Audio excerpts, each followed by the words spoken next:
नमस्कार विद्यार्थी मित्रांनो, विदर्भ आय एस अकॅडमीच्या यूट्यूब प्लॅटफॉर्मवर तुमचं स्वागत आहे। आज आपण जिओलॉजी सब्जेक्टचं जे आहे सिलेबस डिकोडिंग घेऊन आलो आहे। आपली जिओलॉजीची बॅच आहे ती लवकरच स्टार्ट होणार आहे, जी 25 एप्रिलपासून स्टार्ट करणार आहे आपण। तर त्याच्यासाठी सिलेबस डिकोडिंगची खूप डिमांड होती, तर ते घेऊन आलो आहे आपण आणि मग हळूहळू त्याच्यावर अभ्यास कसा करायचा, त्याला आपण टार्गेट कसं करायचं हे सुद्धा शिकणार आहे। ओके, तर हे बघा, आपल्याला फॉरेस्ट्रीची बॅच ऑलरेडी स्टार्ट झालेली आहे। 15 एप्रिलपासून बॅचमध्ये लेक्चर्स टाकणं चालू झालेलं आहे आणि तुम्ही ही बॅचची माहिती जी आहे ती दिलेल्या नंबरवर कॉल करून घेऊ शकता। त्याच्यानंतर जिओलॉजीची बॅच जी आहे 25 पासून स्टार्ट होणार आहे। आणि ज्या लोकांना पूर्व परीक्षेसाठी तयारी करायची असेल, ज्यांना त्याच्यासाठी जे स्टुडंट आहे नवीन आहेत, ज्यांना MPSCच्या ज्या पॅटर्न बदलत आहे, आता वर्णनात्मक पद्धती झाल्यामुळे प्रीवरही त्याचा परिणाम होईल असं बऱ्याच जणांचं जाणकारांचं मत आहे। तर त्याच्यामुळे जे आहे की ह्याच्यामध्ये बऱ्याचशा नवीन गोष्टी काही इंट्रोड्यूस केल्या जातील, जसे कन्सेप्ट बेस्ड जे प्रश्न होते, जसे मेन्सला यायचे तशा पद्धतीचे प्रश्न किंवा UPSCच्या धर्तीवरचे प्रश्न जे आहे ते आता MPSC मध्ये यायचे चान्सेस आहेत। तर त्याच्यामुळे थोडासा बदल त्याच्यामध्ये घडून जर आणला गेला तर त्याला मॅच कसं करायचं याच्यासाठी आपण एक बॅच लॉन्च केलेली आहे, ही आहे मूल्यांकन बॅच। तर या बॅचमध्ये काय आहे की मुलांना काही टार्गेट्स दिले जाणार आहेत, त्याच्यानंतर त्यांच्या टेस्ट घेतल्या जाणार आहे, ठीक आहे। त्याच्यानंतर रँकिंग लावून त्याचे स्पष्टीकरण वगैरे दिलं आहे आणि झूम मीटिंगच्या माध्यमातून विद्यार्थ्यांचे जे काही प्रॉब्लेम्स असतील, त्यांना कुठल्या टॉपिकमध्ये काही अडचणी असतील किंवा त्यांना सिलेबस कसा अरेंज करायचा, तर त्यांच्या टाईम फ्रेममध्ये कसा बसवायचा, याच्याबद्दल ज्या शिक्षकांशी त्यांना संवाद साधायचा असेल तर ते झूम मीटिंग थ्रू त्यांच्याशी बोलू शकतील। तर एक तुमचं नियोजन आणि त्याच्यानुसार तुमचं जे काही इव्हॅल्युएशन आहे ते करण्यासाठी ही मूल्यांकन बॅच लॉन्च करण्यात आली आहे। आणि ज्यांना जे टॉपिक्स आहेत त्यांची माहिती घेण्यासाठी किंवा मग ते प्रीसाठी लागणारं जे काही नॉलेज आहे ते घेण्यासाठी आपली सिंहावलोकन बॅच जी आहे ती आधी चालू आहे आणि त्याच्यामध्ये तुम्ही आता सुद्धा एनरोल करू शकता। जर ज्यांनी हे केलेलं नसेल ते आता याचा फायदा घेऊ शकतात, ठीक आहे। जिओमॉर्फोलॉजी आणि रिमोट सेन्सिंग आपण पहिला टॉपिक पाहणार आहे जिओलॉजी म्हणतात, ठीक आहे। तर बघा, जिओलॉजीचा सिलेबस डिकोडिंगचा व्हिडिओ लेट आणण्याचं एक कारण होतं, मी मुद्दाम लेट आणलेला आहे हा। बऱ्याचशा मुलांनी याची डिमांड केली होती, पण मला हे होतं की ज्यांनी जिओलॉजी घ्यायचं आहे त्यांनी स्वतः किती अभ्यास केला या गोष्टीचा, या सिलेबसचा। कारण फक्त जर तुम्ही डिकोडेड सिलेबस पाहिला असता तर तुम्हाला ते खूप सोपं वाटू शकलं असतं, पण जर तुम्ही हे स्वतः याच्यामध्ये सर्च केलं असेल, ह्या ज्या काही टर्मिनॉलॉजीज आहे यांची नावं आणि याच्याबद्दलची आणखी इन्फॉर्मेशन जर सर्च केली असेल तर तुमच्या लक्षात येईल हे जरी दिसायला सोपं असलं तरी याच्यासाठी मेहनत घेण्याची तयारी पाहिजे। जसं फॉरेस्ट्री एक सब्जेक्ट आहे की जो तुम्हाला शिकवल्यानंतर तुम्ही इझिली तो ग्रास्प करू शकता आणि तो तुमच्या याच्यामध्ये लिहू शकता आणि त्याच्यासाठी बरेचसे ऑनलाईन जे काही व्हिडिओज वगैरे आहे किंवा मटेरियल आहे ते तुम्हाला तसं मिळू शकतं। पण जिओलॉजीचं असं आहे की तुम्हाला कुणीतरी समजून सांगितल्याशिवाय काही गोष्टी समजत नाहीत, तर त्या गोष्टी ज्या आहे त्याच्यासाठी मी इथे अवेलेबल असणार आहे आणि काही गोष्टी ज्या आहे त्या तुम्हाला पाठच करावं लागणार आहे, जसं मिनरल कंपोजिशन वगैरे आहे किंवा मग त्यांचे नावं, जे जिओलॉजिकल प्रोसेसेस आहे ह्या गोष्टी समजण्यासाठी किचकट आहे। तर तुमची बौद्धिक क्षमता तेवढी असली पाहिजे आणि दुसरं म्हणजे तुमची तयारी असली पाहिजे की एवढं जे कॉम्प्लेक्स गोष्टी आहे त्याला सोप्या करून शिकण्यासाठी, ठीक आहे। तर ती मेंटॅलिटी असल्याशिवाय तुम्ही हा सब्जेक्ट व्यवस्थित शिकू शकणार नाही आणि शिकले नाही तर मग तुम्ही तिथे रिप्रेझेंट पण करू शकणार नाही, ओके। कारण आपली परीक्षा जी आहे शेवटी लिखाणाची आहे। तर आपल्याला काय करायचं आहे, आता इथून पुढे ज्यांनी जिओलॉजी घेतलेला आहे त्यांनी हे लेक्चर्स फॉलो करायचे आहे आणि तुमचा जो सिलेबस आहे तो घेऊन बसायचा आहे आणि पूर्ण सिलेबस हँड रिटन तुमच्याकडे असला पाहिजे। प्रत्येक जी काही गोष्ट असेल त्या गोष्टीचा प्रत्येकाचा अर्थ तुम्हाला माहीत असला पाहिजे। त्याच्यासाठी तुम्ही इंटरनेटचा हे उपयोग करू शकता, PYQचा उपयोग करू शकता आणि आपल्या लेक्चर्सचा उपयोग करू शकता, ओके। ह्या तिन्ही गोष्टीमधनं जे काही आपल्याला कळेल, जे काही आपल्याला सुचेल ते तिथे लिहायचं आहे आणि त्याच्यानुसार मग आपला अभ्यास करायचा आहे। आता सिलेबसच्या बाबतीत एक खूप महत्त्वाची गोष्ट आहे की सिलेबस जर आपण पाहिला तर आता आपण पॉईंट वाईज जसा दिलेला आहे तसा पाहणार आहे। पण जेव्हा आपण शिकू तेव्हा आपण सिलेबस जसा दिलेला आहे तसा शिकणार नाही आहे. याच्यामध्ये काही गोष्टी आपण रिअरेंज करणार आहे. म्हणजे पर्सनली मी जेव्हा अभ्यास करत होते तेव्हा मला असं वाटत होतं की हा जर सिलेबस मी असाच्या असा जर लेक्चर्समध्ये आणला तर मुलांना बऱ्याचशा गोष्टी समजणार नाही, कारण खूप डिस्कंटिन्युटी आहे. पहिल्याच याच्यामध्ये तुम्हाला रिमोट सेन्सिंग आणि वेदरिंग दिलं आहे. वेदरिंग कशाचं काय, ज्यांना बॅकग्राऊंड नसेल त्या मुलांना ह्या गोष्टी कळत नाही. ठीक आहे, तर आपण सुरुवातीपासून सुरुवात करणार आहे. म्हणजे काय तर जे आपलं बिग बँगपासनं जे आहे गॉड पार्टिकलपासनं ते आपल्या अर्थचं इव्हॉल्युशन कसं झालं, तिथे लाईफ कशी इव्हॉल्व झाली इथपर्यंत आपलं जे आधीचं हे आहे ते शिकणार आहे. त्याच्यानंतर प्लेट टेक्टॉनिक्स थेअरी काय असतं, सी फ्लो स्प्रेडिंग काय असतं, ह्या सगळ्या ज्या गोष्टी असतात त्याच्यानंतर आपण जिओमॉर्फोलॉजी आणि वेदरिंग वगैरे ह्या सगळ्या गोष्टी शिकणार आहे. ओके, तर हा आपला जो काही सुरुवातीचा इंट्रोडक्टरी पार्ट असेल जो कमी विचारला जातो तो सुद्धा बऱ्यापैकी मोठा असेल, कारण ह्याच्यावर बेस बाकी गोष्टी असतील. ठीक आहे, तुम्हाला जर ह्या गोष्टीचं बेसिक नॉलेज असेल तर बाकी गोष्टी शिकायला सोप्या जातात. तर त्याच्यामुळे आपलं बेस जर पक्का करून ठेवला आपण तर आपल्याला बाकी गोष्टी खूप पटापट लक्षात येतील आणि त्या लिहत असताना याचे रेफरन्सेस देणं आपल्याला सोपं जाईल. ठीक आहे, त्याच्यामुळे आपल्याला अर्थचं कूलिंग प्रोसेस कशी झाली, त्याच्यानंतर जे कॉन्टिनेंट्स आहे ते कसे फॉर्म झाले, ओशन्स कसे फॉर्म झाले, ह्या सगळ्या गोष्टी ज्या आहेत त्या आपण आधीपासून शिकत येणार आहे. ठीक आहे, आज आपण पॉईंट टू पॉईंट सिलेबस पाहू आणि याच्या पुढच्या लेक्चर्समध्ये जे आहे आपलं सिलेबस डिकोडिंगचं लेक्चर संपल्यानंतर जे असेल तर त्याच्यामध्ये आपण कोणत्या सिक्वेन्सने अभ्यास करायचा ते पाहणार आहे. ओके, स्टार्ट करूया. जिओमॉर्फोलॉजी आणि रिमोट सेन्सिंग. जिओमॉर्फोलॉजी काय आहे, मॉर्फोलॉजी म्हणजे काय असतं की कुठल्याही गोष्टीचं जे स्ट्रक्चर आहे त्याचा जो फॉर्म आहे तो चेंज होणं.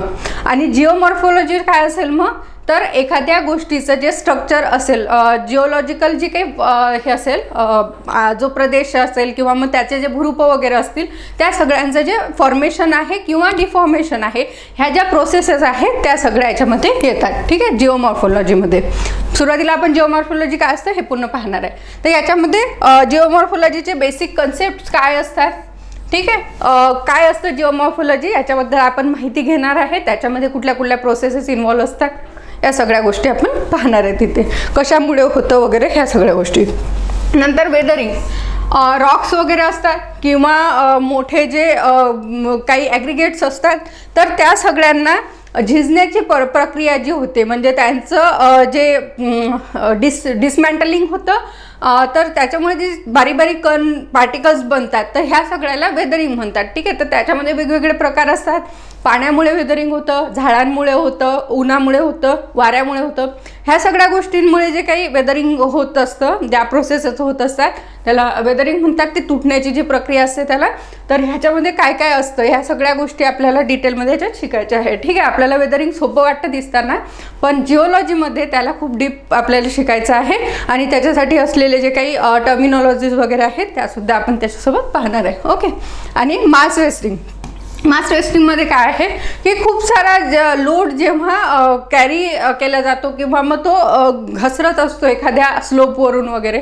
ठीक आहे, तर अशा याला मास वेस्टिंग म्हणतात. ठीक आहे, तर कुठेतरी डिसमॅन्टलिंग होतं रॉक्सचं आणि मग ते एका ठिकाणून दुसऱ्या ठिकाणी कॅरी केल्या जातात किंवा ते लोटल्या जातात किंवा ऑटोमॅटिक ते घसरत जातात आणि ते दुसऱ्या ठिकाणी डिपॉझिट होतात. अशा टाईपच्या ज्या काही हे होत असतात, प्रक्रिया होत असतात जिओलॉजीमध्ये, एन्व्हायरमेंटमध्ये, तर त्याला आपण जे लँडफॉर्म फॉर्मेशनसाठी जे बेसिक आहे ते इथून बनत असतात. ठीक आहे, एखाद्या गोष्टीचं तिथे झीज होते तर दुसरीकडे ते डिपॉझिट होतं. ठीक आहे, तर इकडे जर कमी होत असेल रॉकचं जे काही स्ट्रक्चर असेल ते जर ढासळत असेल तर दुसरीकडे जो आहे गड्डा वगैरे असेल एखादा प्लेन, जो बिलो प्लेन असेल तर एखादा हे, तर तो भरला जातो आणि लेवल करण्याचा प्रयत्न करत असते.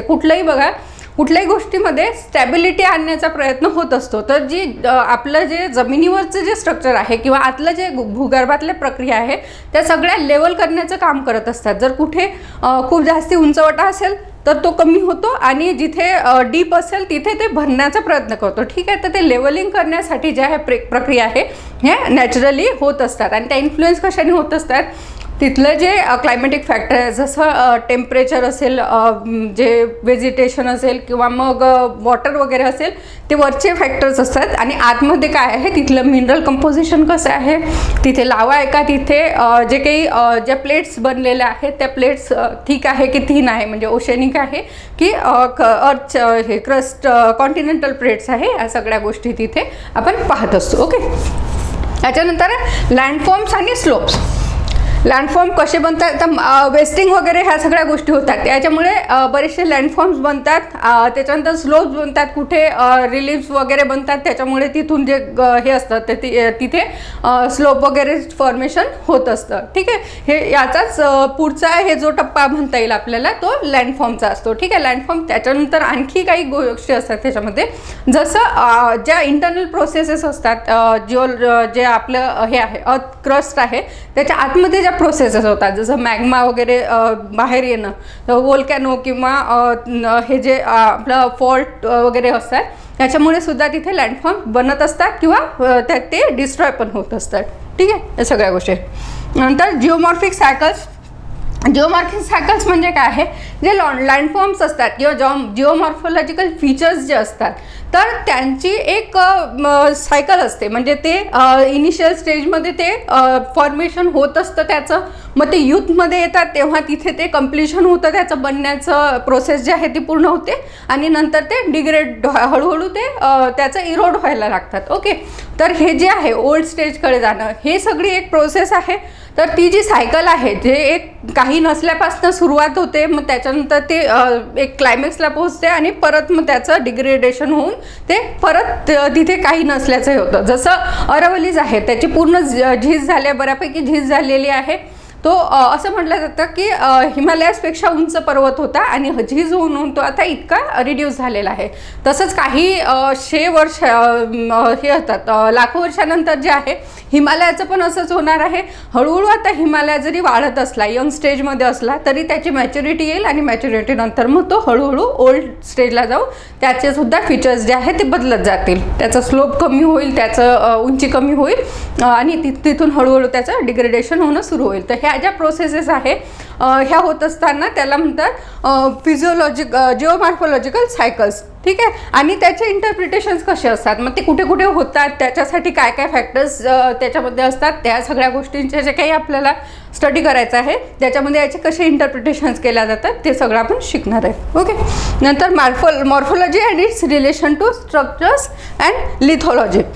लिथोलॉजी काय असतं, तर रॉक्सचा स्टडी, म्हणजे त्याचे जे टेक्स्चर आहे किंवा त्याचे कंपोनंट, मिनरल कंपोनंट्स वगैरे आहे, या गोष्टींचा स्टडी आहे. ठीक आहे. तर याच्यामध्ये जे आहे म्हणजे जी मॉर्फोलॉजी आहे, आपलं जे काही स्ट्रक्चर चेंज होण्याची जी काही प्रक्रिया आहे ती, त्याचं रिलेशन, ह्या सगळ्या गोष्टी, स्ट्रक्चर्स जे आहे किंवा मग लिथोलॉजी किंवा जो काही आजूबाजूचे जे काही रॉक स्ट्रक्चर वगैरे आहे, ह्या सगळ्यांची त्याचा कसं काय रिलेशन आहे हे आपण याच्यामध्ये पाहणार आहे. ओके.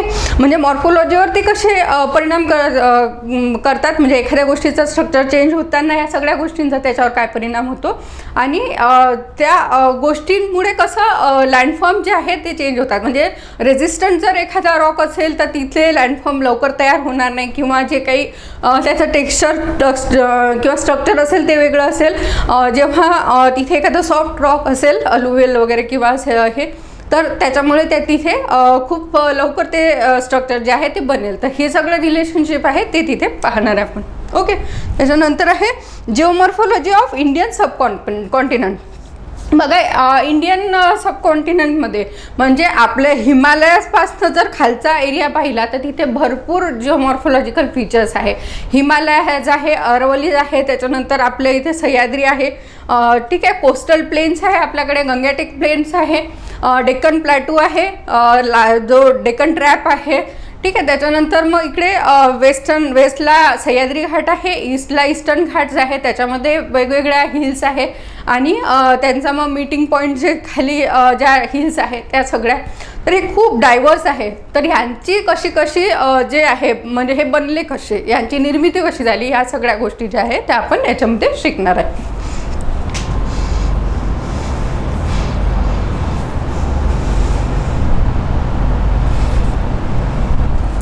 ओके, नेक्स्ट आहे आपलं aerial photographs and their interpretation. तर एरियल फोटोग्राफ्स म्हणजे काय आहे? आता जिओलॉजी आपण शिकत असताना आपलं जे टेक्नॉलॉजी आहे ती खूप पुढे गेली आहे. आधीसुद्धा एअर बलून्समधून वगैरे फोटो काढले जायचे पृथ्वीच्या वरच्या भागाचे, ज्याच्यामुळे त्याचा स्टडी करता येत होता. आता जसं जसं आपलं स्पेस सायन्स इव्हॉल्व होत आहे तसं तसे आपण तिथे जे आहे भरपूर सॅटेलाइट्स वगैरे यूज करतो आहे, त्याच्या इमेजेस यूज करतो आहे. ओके, काही वेळेला सॅटेलाइट इमेज यूज करतो, काही वेळेला ड्रोन्स वगैरे किंवा मग एरियल जी काही फोटोग्राफी असेल त्या सगळ्या गोष्टी आपण करत असतो.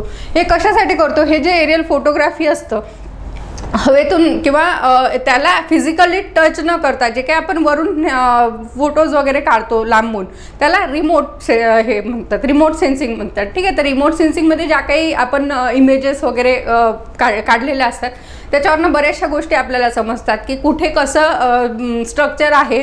ठीक आहे, जिओलॉजिकल जे काही त्याचं हे असेल त्याचं इव्होल्युशन जे असेल ते पाहता येतं आपल्याला त्याच्यामध्ये. ठीक आहे, त्याच्यानंतर त्याची आधीची त्याचं हिस्टॉरिकल हे काय असेल, सिग्निफिकन्स काय असेल, त्याचं बॅकग्राऊंड कसं असेल आणि आत्ता त्याचं पुढे काय होऊ शकतं, म्हणजे त्याचं वेदरिंग कसं होत असेल, ते कुठल्या रेटनी ते डिग्रेड होत आहे किंवा त्याची जी चेंज होत आहे त्याच्यामध्ये तो कसा होतो आहे, ह्या सगळ्या गोष्टी आपण तिथून पाहू शकतो, शिकू शकतो. ठीक आहे, तर एरियल फोटोग्राफ जे आहे आणि त्यांचे इंटरप्रिटेशन करायची हे असतं की तुम्ही जे एरियल फोटोग्राफ घेतलेले आहे त्याच्यामध्ये वेगवेगळे लँडफॉर्म आहे ते मार्क केलेले असतात.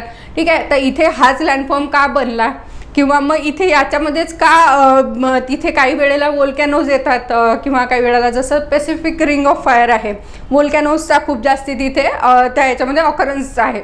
ठीक आहे, तर हे असंच का आहे हे शिकण्यासाठी आपण ह्या सगळ्या इमेजेस जे आहे त्या वापरू शकतो की आपल्याला मॅपिंग करता येतं की कुठे कुठे काय ॲक्टिव्हिटीज होतात. ठीक आहे, तर ते भूगर्भातल्या ज्या क्रिया आहेत त्या आणि वरून होणाऱ्या सुद्धा वेदरिंग वगैरेमुळे होणाऱ्या ज्या एक्सटर्नल फॅक्टर्ससुद्धा आहे त्या दोघांचंही आपल्याला तिथे इंटरप्रिटेशन करता येतं. हे करत असताना याचे काही मेरिट्स आहे, काही डिमेरिट्स आहेत ते आपण पाहणार आहे. मेरिट्स काय असू शकतात याचे की याच्यासाठी एफर्ट्स खूप कमी लागतात. म्हणजे तुम्ही एखादा सॅटेलाईट असेल त्याची जर इमेज घेतली तर तुम्ही ऑफिसमध्ये किंवा हे बसून काही एक्सपर्ट जे आहे त्याचं इंटरप्रिटेशन करून तिथे काही चांगला डेटा जो आहे तो समोर आणू शकतात. ॲक्च्युली तुम्ही तिथे जाऊन स्टडी करण्यासाठी खूप फिजिकल एफर्ट्स खूप लागतील, इकॉनॉमिकली ते खूप जास्ती एक्सपेन्सिव्ह असेल आणि खूप टायरसम आणि टाईम कन्झ्युमिंग असू शकतं. ठीक आहे, तर अशा सगळ्या गोष्टी ज्या आहेत त्या आपल्यासाठी फायद्याच्या आहेत. तर याचे काही लिमिटेशन्स पण असतात की त्या गोष्टी ज्या आहेत तेवढ्या जास्ती इफेक्टिव्ह सध्या तरी नाही असू शकत. काही गोष्टींमध्ये इंटरप्रिटेशन जे आहे ते तेवढं व्यवस्थित होऊ शकत नाही कारण त्याच्यामध्ये वेगवेगळे फॅक्टर, लोकल फॅक्टर्स पण बरेचसे काम करत असतात. ठीक आहे, अशा सगळ्या गोष्टी ज्या आहेत आपण इथे पाहणार आहे. नेक्स्ट आहे इलेक्ट्रोमॅग्नेटिक स्पेक्ट्रम. इलेक्ट्रोमॅग्नेटिक स्पेक्ट्रम म्हणजे काय आहे? ज्या वेव्ज असतात आपल्या, जर alpha, beta, gamma, radio waves, infrared, ठीक आहे, अल्ट्राव्हायोलेट रेज, हे सगळं जे काही आपलं स्पेक्ट्रम आहे ते कसं वर्क करतं आणि त्याचा एरियल फोटोग्राफीमध्ये, रिमोट सेन्सिंगमध्ये काय काय उपयोग होतो हे सगळ्या गोष्टी आपण शिकणार आहे. ठीक आहे, तर कुठल्या ते स्पेक्ट्रम कसं असतं, काय असतं, त्याची फ्रिक्वेन्सी कशी असते, कुठल्या गोष्टीचा कशासाठी उपयोग होता आणि त्याच्यासाठी कुठले कुठले इक्विपमेंट वापरल्या जातात. जसे आपल्या याच्यावर रेडिओ वेव्ज आणि इन्फ्रारेड वेव्ज वगैरेसाठी वेगवेगळे सॅटेलाईटवर रिसिव्हर्स आणि सेंडर्स वापरले जातात. ते कसे वर्क करतात हे सगळ्या गोष्टी आपण इथे पाहणार आहे. ओके, आणि त्याचे जिओलॉजीशी काय हे असू शकतं, रिलिव्हन्स काय असेल ते ऑब्व्हियसली त्याच्यामध्ये येणार आहे. ठीक आहे, orbiting satellites and sensor system. तर आपल्याला ऑर्बिटिंग सॅटेलाइट्स आधी तर सॅटेलाइट्स काय असतात, कुठल्या टाईपचे सॅटेलाइट्स आपल्याकडे वापरल्या जातात, या गोष्टीसाठी कुठल्या सॅटेलाइट जे आहेत ते उपयोगात येतात, त्यांचे कोणते ऑर्बिट जे आहे ते रिमोट सेन्सिंगसाठी कामात येतात, ह्या सगळ्या गोष्टी आपण पाहणार आहे. त्याची एक बेसिक इन्फॉर्मेशन आणि त्याचा जिओलॉजीमध्ये असलेला सिग्निफिकन्स, हे दोन्ही गोष्टी आपण पाहणार आहे. ठीक आहे, नंतर जे इंडियन रिमोट सेन्सिंग सॅटेलाइट्स आहे त्याची आपण माहिती घेणार आहे. थोडंसं त्याचा हिस्टॉरिकल थोडंसं बॅकग्राऊंड पाहणार आहे की कसं कसं इव्हॉल्व झालं आहे आणि त्याच्यानंतर आता असलेले जे कार्टोसॅट आहे, ओशन सॅट आहे, ठीक आहे, रिसोर्स सॅट आहे. तर हे जे काही आपले सॅटेलाइट्स आहे जे की पर्टिक्युलरली त्या गोष्टीसाठी, जसं कार्टोसॅट जो आहे तो नकाशे वगैरे बनवण्यासाठी, रिसोर्स सॅट जे आहे तो आपले जे काही मिनरल रिसोर्सेस वगैरे आहे यांचं मॅपिंग करण्यासाठी काम करत आहे, ठीक आहे. ओशन सॅट आहे की आपलं ओशन वगैरेमध्ये जे काही रिसोर्सेस आहे किंवा ज्या काही ॲक्टिव्हिटीज होत आहेत त्या सगळ्यांसाठी ते इमेजेस वगैरे जे आहे किंवा मग तिथून इन्फॉर्मेशन कलेक्ट करणं ह्या सगळ्या गोष्टी करत असतं. ह्या सगळ्यांबद्दल आपण डिटेल माहिती घेणार आहे, ठीक आहे. त्याचा आपल्याला जिओलॉजिकल मॅपिंग वगैरे मध्ये कसा हे होतो ते पण आपण पाहणार आहे, उपयोग होतो ते पाहणार आहे आपण, ठीक आहे. सॅटेलाइट डेटा प्रोडक्ट्स, काय सॅटेलाइट डेटा जे आहे ते काय प्रोव्हाइड करतं आपल्याला, कुठले त्याच्यासाठी प्रोडक्ट्स आहेत ते सगळं आपण पाहणार आहे. इमेजेस व्यतिरिक्त आणखी काही गोष्टी त्याच्यातून आपण जे आहे स्टडी करू शकतो, या सगळ्या गोष्टी आपण इथे लक्षात घेणार आहे. ओके. नेक्स्ट आहे applications of remote sensing in geology. जिओलॉजीमध्ये रिमोट सेन्सिंगचे काय रोल असेल, कुठे आपण ते अप्लाय करू शकतो, आतापर्यंत आयडेंटिफाय केलेले एरियाज आणि इथून पुढे कुठलं प्रॉस्पेक्टस आहे की जिथे आपण रिमोट सेन्सिंग वापरू शकतो, सो दॅट आपले जे काही रिसोर्सेस आहे आणि जिओलॉजीमध्ये ज्या होणाऱ्या प्रोसेसेस आहे ह्या सगळ्या गोष्टी आपण तिथे एक्झॅक्टली जे आहे त्याची माहिती घेऊ शकतो, ठीक आहे. तर ह्या सगळ्या गोष्टी याच्यामध्ये येतील. The geographic information system and it application. बघा, जिओग्राफिक इन्फॉर्मेशन सिस्टीम म्हणजे काय आहे, आपल्याकडे एक इन्व्हेंटरी असेल, एक डेटा असेल, ते आपण जो डेटा आहे तो एका सिस्टीममध्ये फीड करू, ठीक आहे. आणि ती सिस्टीम जेव्हा आपल्याला काही इंटरप्रिट करायचं असेल तर तेव्हा ते आपल्याला इनपुट्स देतील, ठीक आहे. आपण एखादा डिसिजन घ्यायचा असेल, जर आपल्याला एखादं जिओलॉजिकल एखादं फीचर असेल तर त्याच्याबद्दल आपल्याला काहीतरी तिथे मॅपिंग करायचं आहे, तिथे एखादा प्रोजेक्ट बनवायचा आहे, तर आपल्याकडे ऑलरेडी त्याच्याशी रिलेटेड जो काही रिमोट सेन्सिंगचा डेटा आहे किंवा फिजिकली एक्स्ट्रॅक्टेड जर काही डेटा असेल तर तो सगळा डेटा जो आहे तो याच्यामध्ये फीड केलेला असेल. आणि आपण जेव्हा कुठलाही प्रोजेक्ट किंवा मग कुठलंही तिथे जर काहीतरी प्लॅन करणार असू तर त्याच्याबद्दल पूर्ण माहिती जी आहे ते आपल्याकडे ऑलरेडी असेल. म्हणजे तिथले कुठले रिस्क फॅक्टर्स आहेत का, किंवा मग तिथलं व्हेजिटेशनवर त्याचा कसा परिणाम होतो आहे, की तिथलं जे क्लायमेट आहे त्याचा कसा परिणाम होतो आहे आणि ते कसं चेंज होत आहे, तिथलं जे काही फीचर्स आहे ते कसे चेंज होत आहे, जिओमॉर्फॉलॉजिकल फीचर्स वगैरे, ह्या सगळ्या गोष्टींचा जो डेटा असेल तो ऑलरेडी इथे असेल आणि त्याचा उपयोग आपल्याला डिसिजन मेकिंगसाठी वगैरे होणार असतो, ठीक आहे. तर त्याच्यामधून आपल्याला पास्टमध्ये घडलेल्या गोष्टी, आता जी प्रेझेंट सिच्युएशन आहे ती आणि फ्युचर प्रॉस्पेक्टस या सगळ्यांबद्दलची माहिती, वाईड रेंज ऑफ जे इन्फॉर्मेशन आहे ती तिथे अवेलेबल असू शकते. ओके, ठीक आहे. नंतर ग्लोबल पोझिशनिंग सिस्टीम, जसं आपलं नाविक आहे, जसं अमेरिकेने GPS हे केलं होतं, तर आपल्याकडे काही पोझिशनिंग सिस्टीम जे आहे किंवा नेव्हिगेशन सिस्टीम आहे, तर जसं नाविक वगैरे हे आहे, तर ह्या सगळ्या आपण शिकणार आहे. याच्यामध्ये याचे उपयोग कुठे कुठे होतात आणि त्याला कसं आपण जिओलॉजीमध्ये अप्लाय करू शकतो, ह्या सगळ्या गोष्टी आपण पाहणार आहे. ओके. नेक्स्ट आहे स्ट्रक्चरल जिओलॉजी. आता स्ट्रक्चरल जिओलॉजीमध्ये काय येणार आहे की जे काही आपले हे असणार आहे मॅपवर, जे आपले फिजिकल फीचर्स वगैरे जे असणार आहे त्याचे स्ट्रक्चर काय असणार आहे, त्याच्यामध्ये आतमध्ये जे काही त्याच्यामध्ये ॲग्रिगेट्स असतील, समजा रॉक्स वगैरे असतील, तर त्यांच्यावरून त्यांचं जे काही फिजिकल अपिअरन्स वगैरे आहे किंवा त्यांची स्ट्रेंथ वगैरे आहे, या सगळ्या गोष्टी ज्या आहे त्या कशा वर्क करतात ह्या सगळ्या गोष्टी आपण इथे शिकणार आहे स्ट्रक्चरल जिओलॉजीमध्ये. Okay. Principles of geological mapping and map reading. तर जिओलॉजिकल मॅपिंग म्हणजे काय असतं, तर बघा, सॉरी एक मिनिट,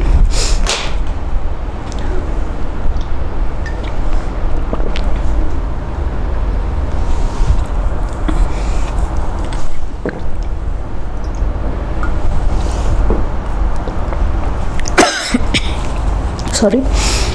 बघा, आपल्याकडे जे काही फॉल्ट्स वगैरे हे होतात किंवा जे स्ट्रक्चरल चेंजेस होतात त्याच्या आतमध्ये ज्या काही प्रक्रिया चाललेल्या असतात भूगर्भाच्या आतमध्ये, त्याच्यामुळे जे काही वर जे असलेले लँडफॉर्म्स आहेत ते चेंज होत राहतात. म्हणजे कधी फॉल्टिंग होतं किंवा मग कोलिजन झाल्यानंतर तिथे माउंटेन्स तयार होतात, ठीक आहे. कधी जर डायव्हर्जन बाउंड्री वगैरे असेल तर त्याच्यामुळे तिथे जे नवीन क्रस्ट जो आहे तो फॉर्म होतो, फॉल्ट्स फॉर्म होतात, जॉईंट्स वगैरे फॉर्म होतात. ह्या सगळ्या ज्या गोष्टी आहे ह्या या जिओलॉजिकल मॅपिंगमध्ये आपण शिकत असतो, ठीक आहे. त्याच्यानंतर प्रोजेक्शन डायग्राम. प्रोजेक्शन डायग्राम म्हणजे काय असतात, थोडंसं समजण्यासाठी किचकट आहे की एखादं 3D जर एखादी गोष्ट असेल तर ती प्लेनला कशी तिथून रेज काढले जातात आणि ते रेज प्लेनला कुठे हे होतात इंटरसेक्ट करत आहे त्या पॉईंटला जोडून जे काही बनत असेल, म्हणजे जी डायग्राम बनत असेल त्याचा व्ह्यू जो येत असेल तो प्रोजेक्शन डायग्राममध्ये येतो. हा जनरली जे आहे ते पृथ्वीवर आपण जे काही रिमोट सेन्सिंग सॅटेलाइट्स वगैरे किंवा मग बलून्समधून जे काही आपण इमेजेस काढतो अशा वेळेस त्याला आपल्याला हे करण्यासाठी वापरला जातो जनरली.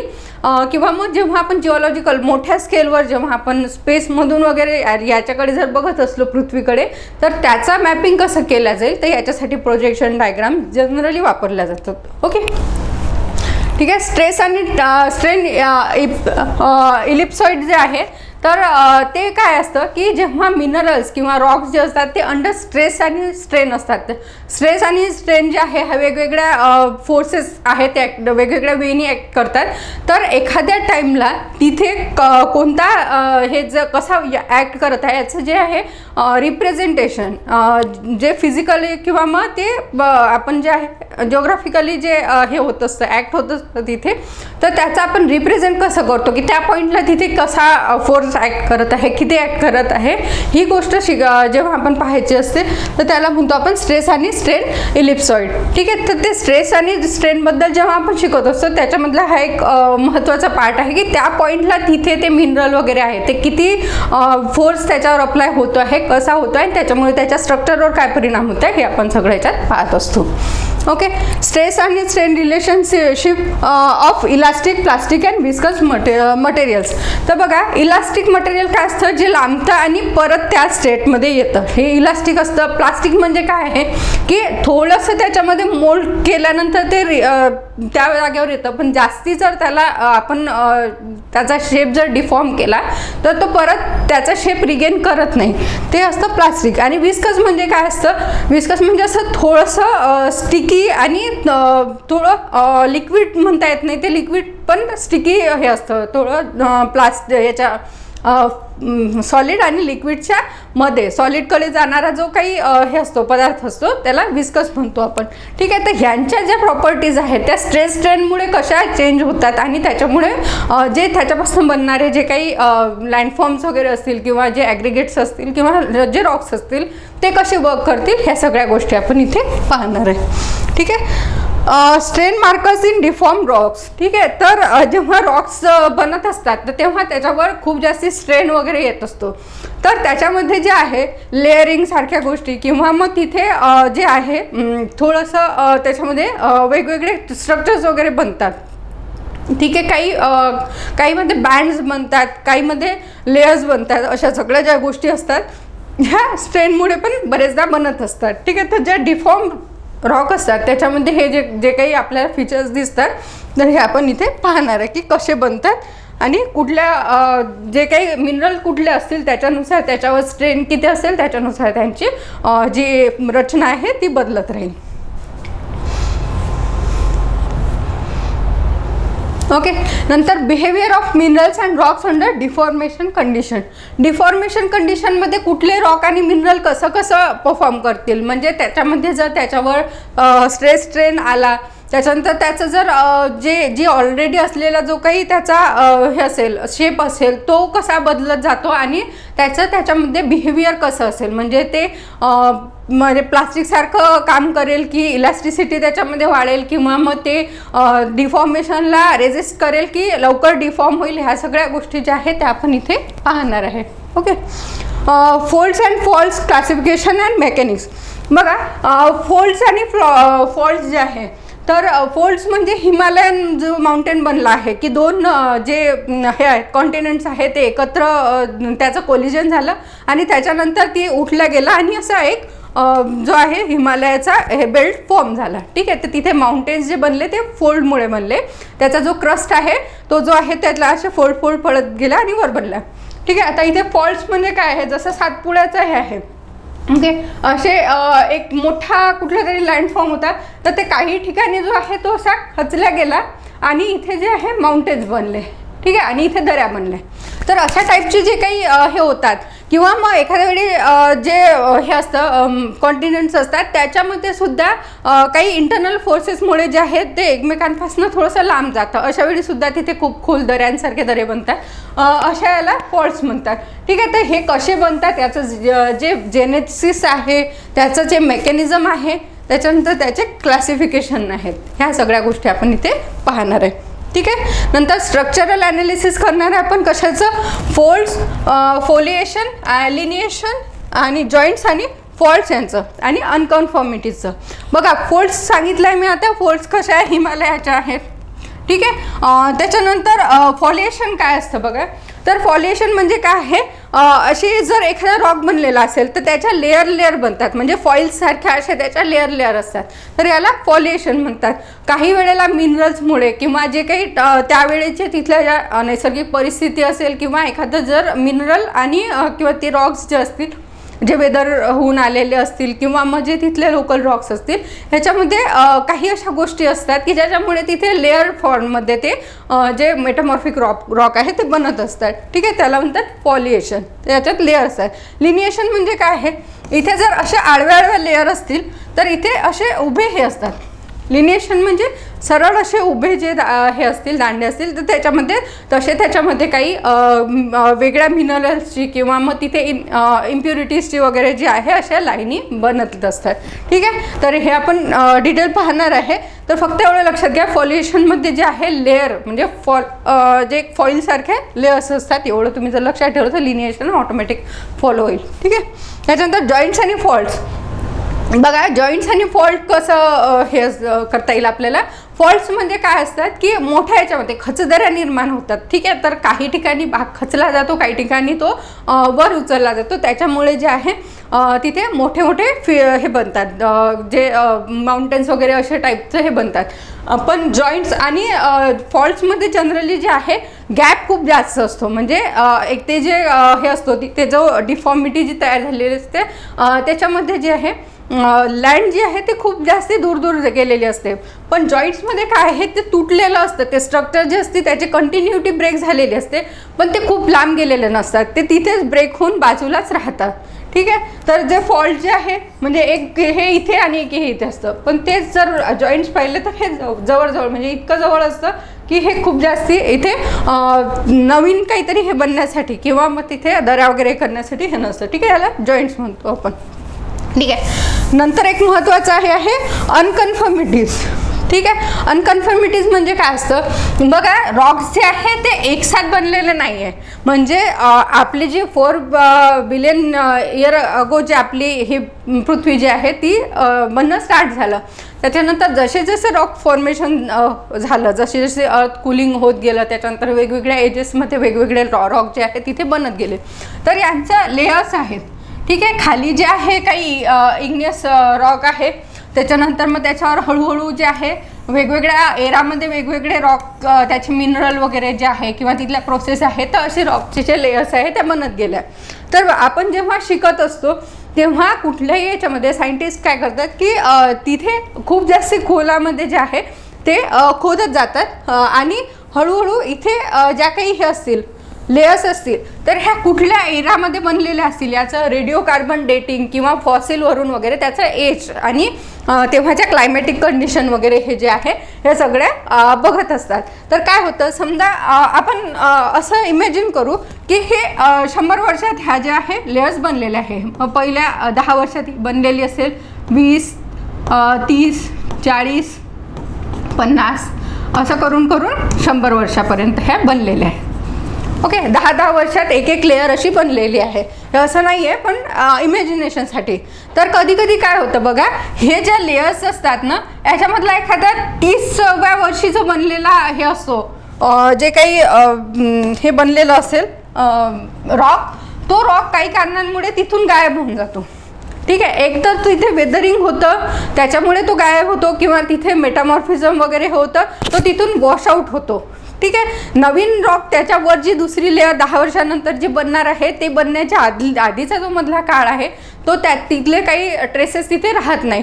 ठीक आहे, मग काय होतं इथे युजली म्हणजे हा 10 वर्षातला 20 वर्षातला आणि डायरेक्ट 40 वर्षातले जे रॉक आहे इथून सुरू होतात. मध्ये मग कुठेतरी 50चा गायब असतो, 60चा डायरेक्टली हे असतो, ठीक आहे. तर असे मधल्या जे काही एराज आहे त्याच्यामधले जे रॉक आहे ते गायब असतात बरेचदा. तर अशा वेळेस जे आहे जे काही आपलं पॅटर्न असतं त्याच्यामध्ये आपण इथले फॉसिल कसे होते, मग इथून इथे कसे गेले, मग कुठले प्राणी इव्हॉल्व झाले, कुठले झाडं इव्हॉल्व झाले, त्यावेळी क्लायमॅटिक कंडिशन्स कशा असतील याचं जे आहे जो स्टडी आपण करत असतो याच्यामध्ये इथे खंड पडतो. त्याच्यामुळे आपल्याला इथे डिस्कंटिन्युटी दिसते, ठीक आहे, इथे. मग त्याच्यामुळे जे आपलं इव्हॉल्युशनरी हिस्ट्री आहे वगैरे ह्या गोष्टी बरेचदा आपल्याला कळत नाही की रॉकचंही इव्हॉल्युशन होत असतं तिथे फॉसिल्सचंही होत असतं, तिथे प्लांट्स वगैरे ह्या गोष्टींचंही सगळं इव्हॉल्युशन आहे त्याचं स्टडी करत असतो. याच्यामध्ये जी डिस्कंटिन्युटी येते ह्या मधल्या पिरियडमधल्या ज्या वॉश आउट झाल्यामुळे, तर याला म्हणतात अनकन्फर्मिटीज, ठीक आहे. हा एक मोठा हे असणार आहे आपल्यासाठी, ठीक आहे. Superpose deformation. बघा, सुपरपोज डिफॉर्मेशन म्हणजे काय असतं की ऑलरेडी मेटामॉर्फिक रॉकचं एक स्ट्रक्चर बनलेलं आहे, खूप चांगलं काहीतरी स्ट्रक्चर बनलेलं आहे, आणि त्याच्यानंतर परत तिथे त्या रॉकला चेंज करून नवीन काहीतरी स्ट्रक्चर बनतं, ठीक आहे. याला म्हणतात सुपर इम्पोज डिफॉर्मेशन.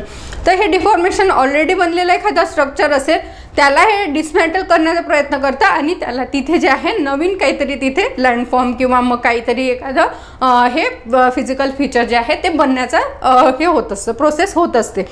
तर ऑलरेडी असलेल्या याच्यावर म्हणून त्याला सुपर इम्पोज म्हणतात, ठीक आहे. नेक्स्ट पाहूया.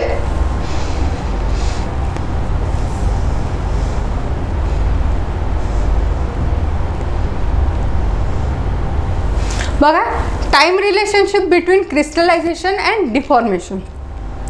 बघा, डिफॉर्मेशन आणि क्रिस्टलायझेशन दोन वेगवेगळ्या गोष्टी आहे. डिफॉर्मेशनमध्ये काय होतं की लँडफॉर्म चेंज होण्याची प्रक्रिया असते, आणि क्रिस्टलायझेशन काय आहे की जे काही मॅग्मा असतो किंवा आपला जो लावा जो असतो ह्या सगळ्याचं जेव्हा कूलिंग होतं त्याच्यानंतर त्याचे जे क्रिस्टल फॉर्म होतात, तर त्याच्या बाबतीतली हे आहे.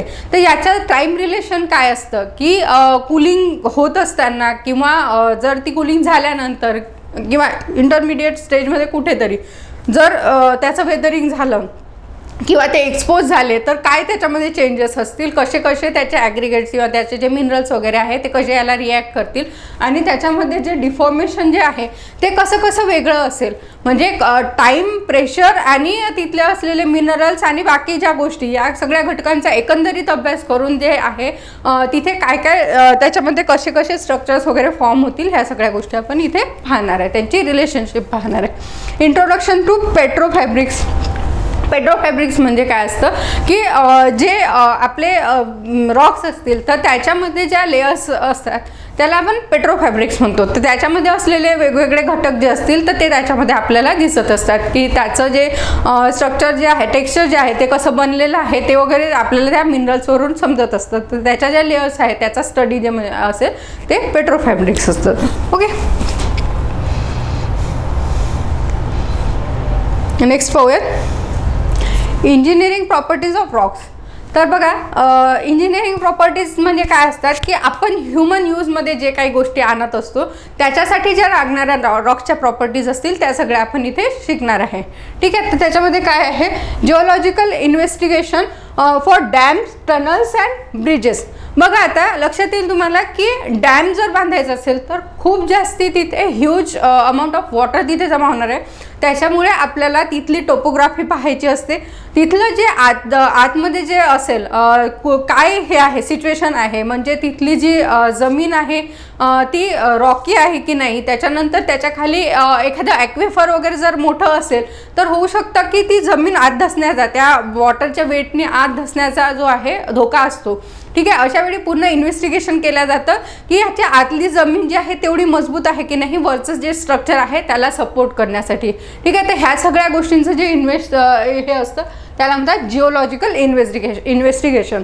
म्हणजे आतमध्ये काही जे काही प्रक्रिया चाललेल्या असतात, आतमध्ये जे काही स्ट्रक्चर बनलेले असतात, मिनरल्स असतात किंवा मग जे लँडफॉर्म्स असतात आतमधले, ह्या सगळ्यांचं स्टडी करतात आणि त्याच्यानंतर तिथे डॅम बनवायचा की नाही, तिथे टनेल बनवायची की नाही, किंवा मग तिथे ब्रिजेस वगैरे असे हेवी जे काही इन्फ्रास्ट्रक्चर आहे ते बनवायचं नाही की नाही हे ठरवलं जातं. याच्यामध्ये दुसरा एक ॲस्पेक्ट असा असतो की जर ती वल्नरेबल असेल, तिथलं जे काही लँडफॉर्म जे असतील ते जर अनस्टेबल असतील, स्टॅबिलिटी तिथे नसेल इंटरनल ज्या प्रोसेसेस आहेत ते फ्रिक्वेंटली होत असतील, जसं काही ठिकाणी भूकंप येतात, जसं जपानमध्ये भूकंप वगैरे खूप येतात, ठीक आहे. काही ठिकाणी सुनामीचा धोका असतो, काही ठिकाणी आपलं ह्याचा वोल्कॅनो वगैरे इरप्ट होत असतात, ठीक आहे. अर्थक्वेकचा खूप जास्ती ठिकाणी काही हे असतो, धोका असतो. तर अशा ठिकाणी जे आहे ते खूप फ्लेक्झिबल त्यांना मेकॅनिझम्स वापरावे लागतात बिल्डिंगमध्ये, ठीक आहे. आपल्या इथे हा धोका खूप कमी आहे, त्याच्यामुळे आपण खूप मोठे मोठे डॅम्स बिल्डिंग्स जे आहे ते बांधू शकतो. पण जिथे असं वोल्कॅनो आणि अर्थक्वेक वगैरे सारखे जर इव्हेंट्स फ्रिक्वेंटली ऑकर होत असतील तर तिथे मोठे स्ट्रक्चर बांधून उपयोग नाही. त्यांना तिथे जे अर्थक्वेक रेजिस्टंट जे आहे ते स्ट्रक्चर वगैरे बनवावं लागतात. तर त्याच्यासाठी त्यांना जो जिओलॉजीचा स्टडी जो आहे तो करणं महत्त्वाचं असतं, ठीक आहे. ते सगळं आपण इथे पाहणार आहे. Rock as construction material. तर आपल्याला रॉक कन्स्ट्रक्शन मटेरियलमध्ये जर यूज करायचं असेल तर आपल्याला काय पाहावं लागेल, त्याची स्ट्रेंथ कशी आहे, ठीक आहे. टेन्साईल स्ट्रेंथ वगैरे बरेचदा पाहतात, ठीक आहे. त्याचं स्ट्रक्चर कसं आहे, त्याचा आपल्याला एक्सटर्नल अपिअरन्ससुद्धा, म्हणजे ग्रेनाईट वगैरे जे आहे ते आपण दर्शनी भागात लावतो. पण आपल्याला जर बेसमध्ये जर टाकायचं असेल तर आपण जो साधा हे असेल दगड म्हणतो आपण, लोखंडी दगड बरेचदा म्हणतात त्याला, जो बसाल्ट आहे तो रॉक आपल्याला बेसमध्ये वगैरे टाकायला जास्ती हे असतं, म्हणजे तो इकॉनॉमिकली हे असतो आणि स्ट्रॉंग पण असतो, फाउंडेशन पण चांगलं बनवतो, ठीक आहे. तर ह्या ज्या काही प्रॉपर्टीज असतात ज्या आपल्याला बिल्डिंगसाठी म्हणून उपयोगात येतात, ह्या सगळ्या आपल्याला त्याच्यामध्ये पाहिजे, ठीक आहे. Alkali aggregate reaction. Alkali aggregate reaction कुठे आपल्याला शिकायचे आहे बघा, जेव्हा कधी आपण बिल्डिंग्स वगैरे बांधतो तर तिथे काही वर्षानंतर, जसं 20, 22, 25 वर्षानंतर जे आहे हळूहळू सिमेंट जे आहे त्याचे पापुद्रे निघायला लागतात बरेचदा, किंवा मग ते बाहेरच्या आउटर सरफेसमध्ये त्याचं एक असं थोडंसं मातीसारखं स्ट्रक्चर जे आहे ते वरचे लेयर्स जे आहेत ते निघायला लागतात. हे का होतं, तर जिथे मॉइश्चर जास्त येतं, मॉइश्चरचा कॉन्टॅक्ट येतो, तिथे जे आहे याच्यामध्ये असलेले अल्कली ॲग्रिगेट जे आहे ते थोडेसे हायड्रोफिलिक असल्यामुळे ते त्याच्यामध्ये रिॲक्ट करतात आणि खूप म्हणजे लॉंग ड्युरेशन नंतर हळूहळू त्या सिमेंटची जी स्ट्रेंथ आहे ती कमी करायला लागतात, ठीक आहे. तर अशी स्ट्रेंथ कमी झाल्यानंतर तिथे जे ते स्ट्रक्चर आहे ते हळूहळू त्याच्यात डिग्रेड व्हायला लागतं, ठीक आहे. तर हे आपण इथे शिकणार आहे. अर्थक्वेक रेजिस्टंट स्ट्रक्चर्स काय असेल बघा, की जिथे जिथे अर्थक्वेक्स येतात किंवा येऊ शकतात तर तिथे अशा स्ट्रक्चर बनवायचे की ज्यांच्यामुळे जो अर्थक्वेकचा धोका असेल तो कमीत कमी होईल, लोकांचं जे नुकसान असेल म्हणजे जीविताचं किंवा मग बाकी प्रॉपर्टीज वगैरे ते कमी होईल, आणि तिथे खूप मोठ्या किंवा खूप बल्की अशा हेवी बिल्डिंग्स बांधल्या जाणार नाही. तिथे असे मटेरियल्स वापरले जातील जे की फ्लेक्झिबल असतील, लाईट असतील, आणि जर अर्थक्वेक आला जरी तर ते त्याचे शॉक जे आहे ते ॲब्सॉर्ब करू शकतील, ठीक आहे. तर अशा टाईपचं मटेरियल वापरून जे काही आपण स्ट्रक्चर बनवू ते असतील अर्थक्वेक रेजिस्टंट हे स्ट्रक्चर्स, ओके.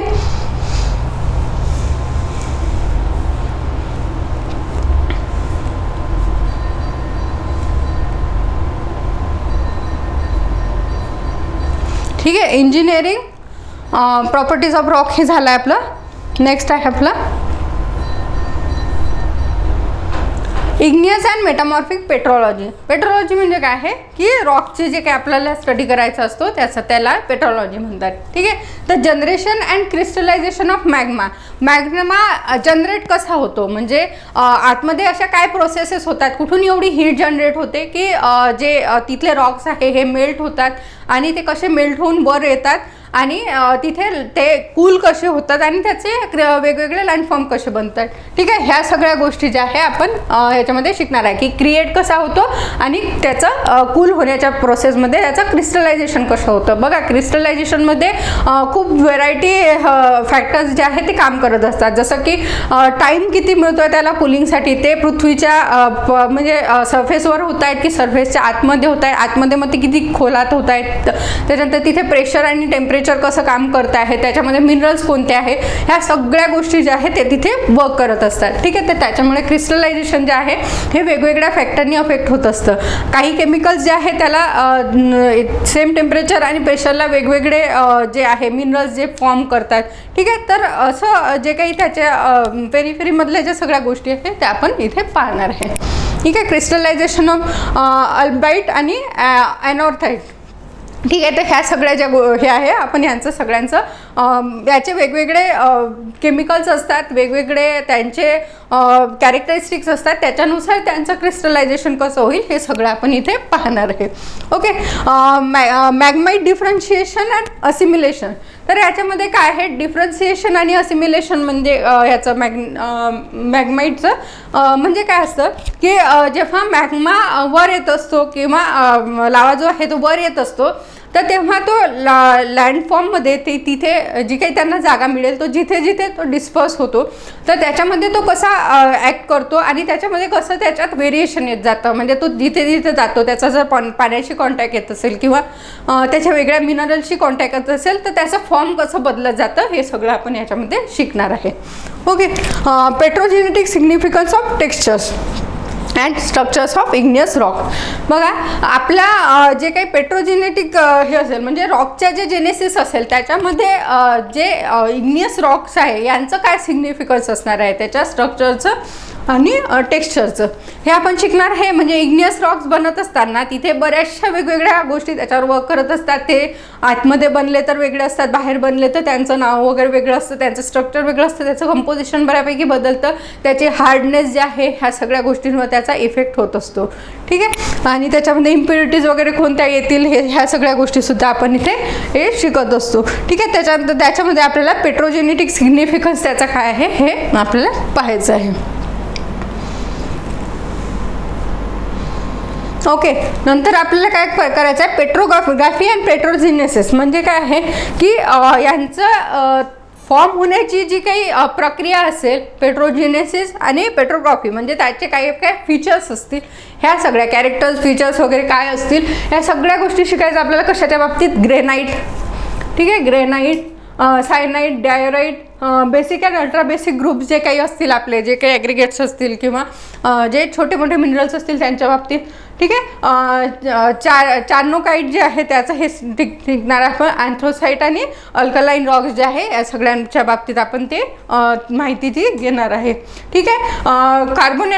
कार्बोनेटाइट्स काय आहे, तर कार्बोनेटाइट्स म्हणजे काय असतं, याच्यामध्ये कार्बन हे जे असेल कार्बोजेनिक जे काही पदार्थ असतील त्याचं पर्सेंटेज हे 50% जास्त असतं. ठीक आहे. कार्बोनिक ॲसिड वगैरे असेल याचं पर्सेंटेज हे खूप जास्त असतं, त्याच्यामुळे यांच्या प्रॉपर्टीज जे आहे ते बाकीच्यांपेक्षा वेगळ्या असतात. ठीक आहे. यांचं जे मेटामॉर्फिक जे रॉक्स बनतील हे बाकी याच्यापेक्षा वेगळे असतील, तर याच्या ज्या प्रॉपर्टीज आहेत ते खूप व्हॅरी होतात, ते आपण वेगळ्या याच्यामध्ये शिकणार आहे. ठीक आहे. टाइप्स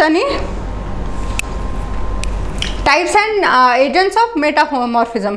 तर बघा मेटामॉर्फिझम म्हणजे काय होतं की फॉर्म चेंज होणं, एका फॉर्ममधून दुसऱ्या फॉर्ममध्ये जाणं. तर याचे टाइप्स वेगवेगळे असू शकतात की कसे फॉर्म्स बदलतील वगैरे, याच्यासाठी वेगवेगळ्या टाईपचे रिॲक्शन वगैरे ॲक्शन्स जे आहेत ते होऊ शकतात. त्याच्यानंतर त्याच्यासाठी एजंटसुद्धा वेगवेगळे असू शकतात. ठीक आहे. हे आपण पाहणार आहे. Metamorphic grades and zones. तर ग्रेड्स आणि झोन्स काय असतात हे आपण पाहणार आहे. तर याच्यामध्ये जे काही हे असतील त्याचं लेअरिंग वगैरे कसं होतं. ठीक आहे. त्याच्यामध्ये ज्या काही हे होतात ते कुठल्या एरियामध्ये कसे हे बनतात, त्याचा जो एक्सपांड असेल किती एरियामध्ये कुठला रॉक बनलेला आहे, या सगळ्या गोष्टी ज्या आहेत त्या आपण याच्यामध्ये शिकणार आहे. ठीक आहे. नंतर फेज रूल काय असतो ते आपण पाहणार आहे. ठीक आहे. Facies of regional and contact metamorphism. बघा फेसिस म्हणजे काय आहे, त्याच्यावर कुठल्या गोष्टी अफेक्ट करत असतात, म्हणजे कुठल्या गोष्टींनी कसे चेंज होत असतात. म्हणजे जे काही आजूबाजूच्या परिस्थिती असतात किंवा जे आजूबाजूचं मिनरल किंवा ज्या काही कॉन्टॅक्टमध्ये येणाऱ्या गोष्टी असतात याच्यामुळे रॉकचं स्ट्रक्चर बनत असताना, टेक्स्चर बनत असताना कसं त्याच्यामध्ये चेंजेस होत असतात किंवा ते अफेक्ट होत असतात. ह्या सगळ्या गोष्टी आपण इथे facies of regional and contact मेटामॉर्फिझममध्ये शिकणार आहे. त्या रिजनमध्ये किंवा त्याच्यामध्ये कॉन्टॅक्टमध्ये येणाऱ्या ज्या काही केमिकल्समुळे वगैरे त्याच्यामध्ये जे चेंजेस होतील ते सगळे इथे शिकायचे आहेत आपल्याला. ठीक आहे. ACF आणि AKF डायग्राम जे आहे थोडंसं टेक्निकल आहे, तर त्या ॲक्च्युअल आपण जेव्हा ते शिकू त्याच्यामध्ये आपण ते पाहणार आहे की ह्या कशा वर्क करतात. ठीक आहे. Texture and structure of metamorphic Roxx. तर याचं टेक्स्चर कसं असते, स्ट्रक्चर कसं असते, ते कोणत्या कोणत्या गोष्टींमुळे बदलत असते, व्हॅरी होत असते, त्याच्यावर कुठल्या गोष्टी अफेक्ट करत असतात. ठीक आहे, त्याचे कॅरेक्टरिस्टिक्स जे आहे कसे फॉर्म होत असतात वेगवेगळ्या कंडिशनमध्ये, वेगवेगळ्या मिनरल्सवर कोणत्या कोणत्या रिएक्शन झाल्यानंतर ते काय काय त्याचा फॉर्म घेत असतात, हे सगळं आपण याच्यामध्ये पाहणार आहे.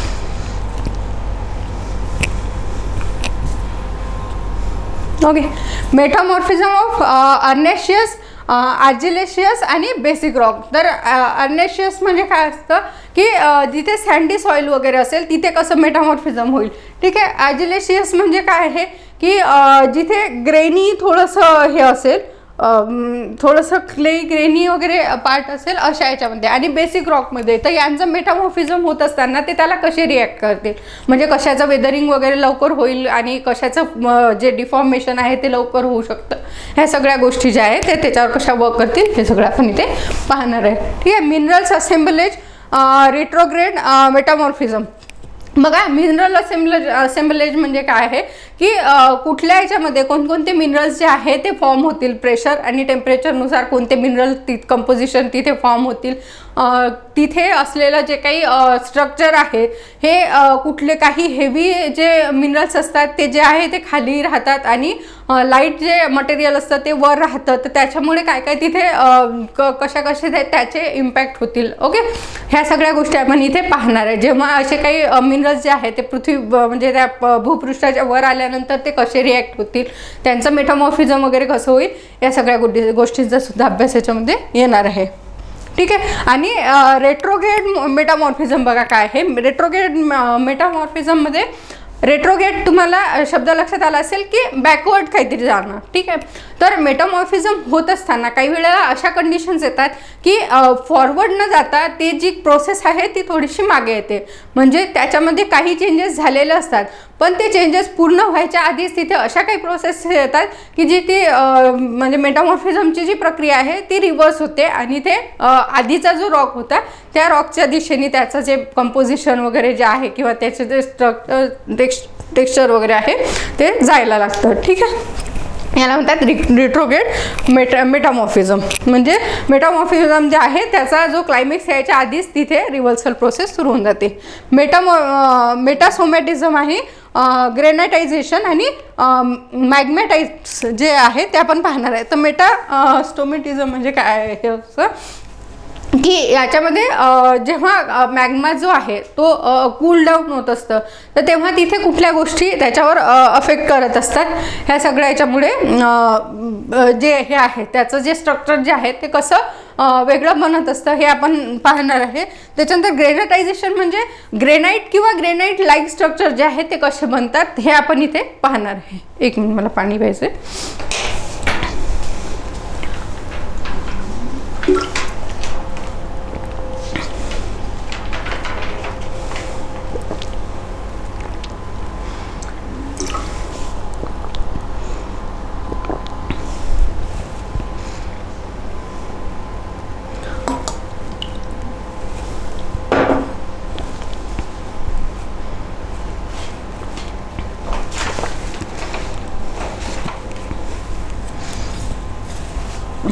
ठीक आहे, तर बघा ग्रेनाटायझेशन म्हणजे ग्रेनाइट लाईक किंवा ग्रेनाइट जे आहे त्याचं फॉर्मेशन कसं होतं हे आपण पाहत असतो.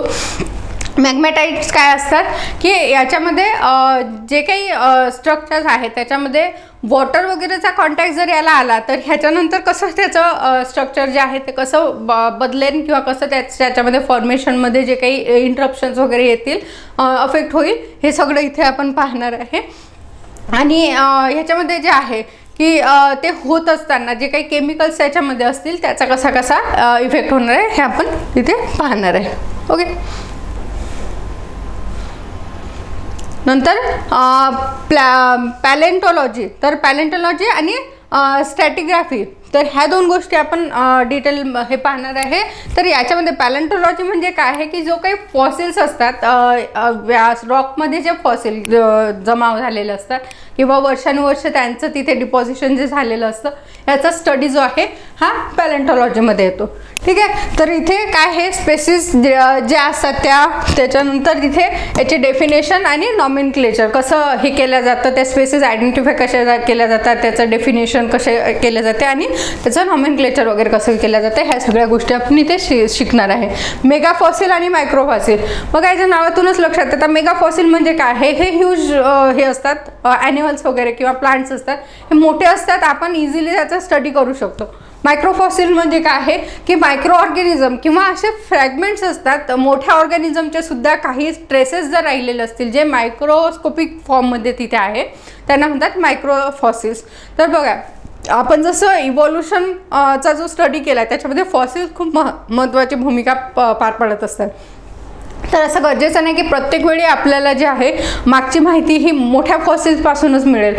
तर आपल्याला लहान लहान गोष्टीसुद्धा काही रॉक्समध्ये वगैरे सापडत असतात तेव्हा आपण मायक्रोस्कोप खाली त्या पाहून त्याचं इव्हॉल्युशन कसं झालं, त्याच्यामध्ये चेंजेस कसे झाले, ॲडॅप्टेशन कसं झालं असेल याचा अंदाज लावू शकतो. ठीक आहे. तर ह्या सगळ्या गोष्टी ज्या आहेत त्या मेगा फॉसिल्स आणि मायक्रो फॉसिल्समधून शिकल्या जातात. तर यांच्याबद्दल डिटेल कुठल्या याचे मेगा फॉसिल्स असतात, कुठल्या प्राण्यांचे मायक्रो फॉसिल्स असतात, कोणत्या कोणत्या एरामध्ये कोणकोणते प्राणी होते आणि त्यांचं कसं कसं डिस्ट्रीब्युशन होतं आणि जसजसं इव्हॉल्युशन झालं त्यात तसे ते कसे म्हणजे आपलं कॉन्टिनेंटसुद्धा बदलत गेले आणि प्राणीसुद्धा बदलत गेले. ठीक आहे. तर आपण त्याचं जे जिनेसिस आहे ते सगळं आपण तिथून जर ट्रेस करत आणलं तर आपल्याला बरोबर कळतं की हे कॉन्टिनेंट्स कसे कसे कुठे सिच्युएटेड होते आणि प्राण्यांचं जे काही आपल्याला फॉसिल्स वगैरे जे सापडतात त्याच्यावरनं त्यांचं जे काही एक असण्याचं म्हणजे एक मोठं जायंट एक कॉन्टिनेंट होतं आणि ते ब्रेक होऊन नंतर हे सगळे कॉन्टिनेंट म्हणले याची जे थेअरीज आहेत त्याला सपोर्ट मिळतो.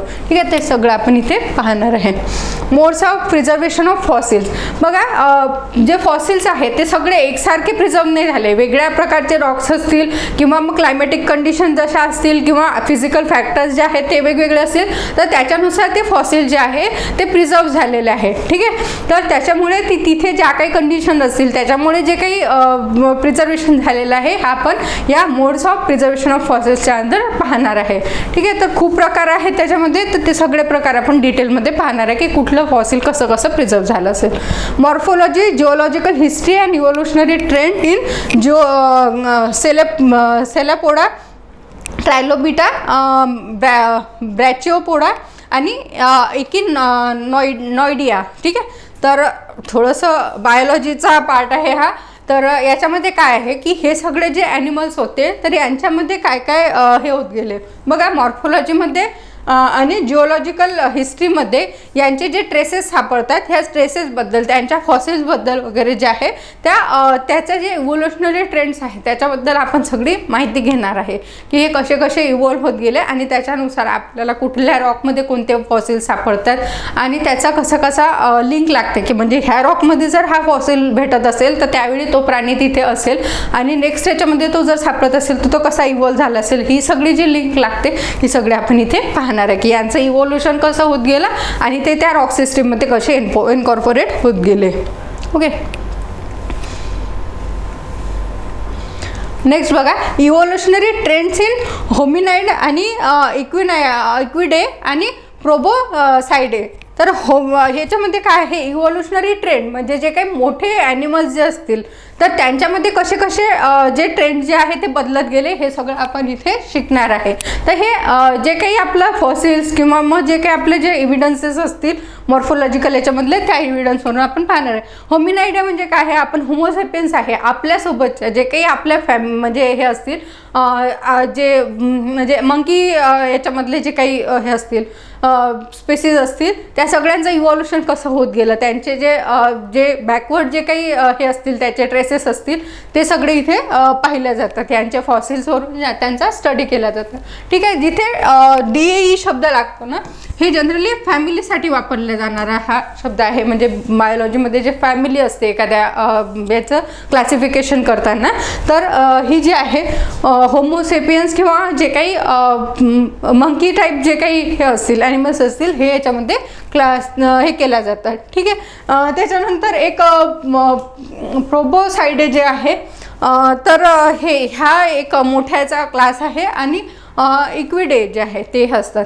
ठीक आहे. तर याच्यामध्ये एलिफंट किंवा एलिफंट लाईक जे काही प्राणी होते आधी त्यांचा स्टडी आपण करणार आहे आणि सगळ्यात जास्त जर महत्त्वाचं काय असेल तर ह्युमन्सची जी हिस्ट्री आहे ते आपल्याला याच्यामधनं कशी हे झालं इव्हॉल्युशन झालं ते आपण पाहणार आहे.